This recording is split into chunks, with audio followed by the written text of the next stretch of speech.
Altına elektriğe.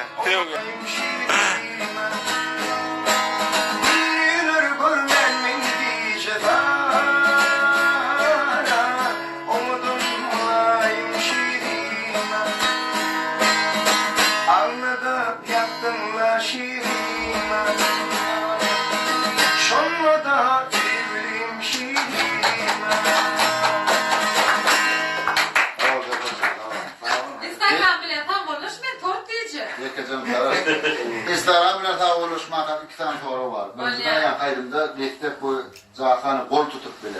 Bol tutup bile de. Ha. Bol tutup bile. Ne tapakta telefonu diye. Ne? Yıllarlara bir gün geldim. Böyle bir de Tapakta telefonu diyorlar o.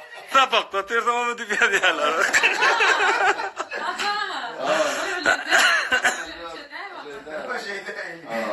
Birinizden aleme şu gepleşip koydular YouTube'a. Şonda yani köp bağlarlar diye. O ne öyle diye Levap dokuda ol mektebi. Hem şu Levap'ta deyman aşkva dokot diyeler.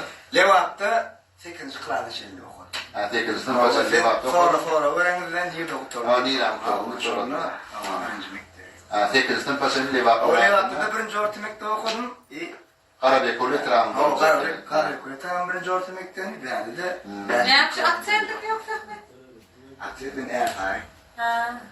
Ya akset o diyalekt o şey var. Bolyan yerde ya. Bende de yok bak. Ha bayramlarla yine. Boy falan nereden yok? Koyay. Niye böyle bu soruları çözdük.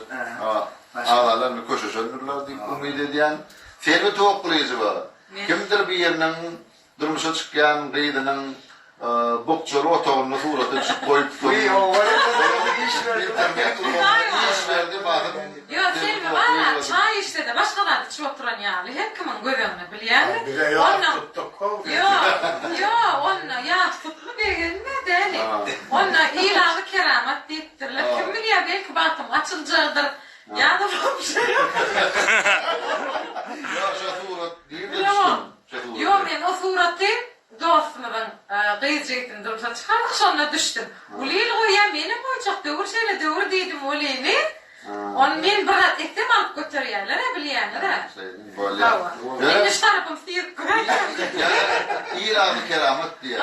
Bir kudayla sözde şahatlarına bir İnşallah.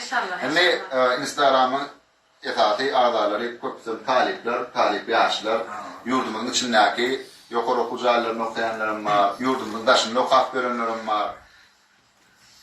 Dışında okuyanlara da, içinde okuyanlara da okullarını uluslarını bu diye beştinler.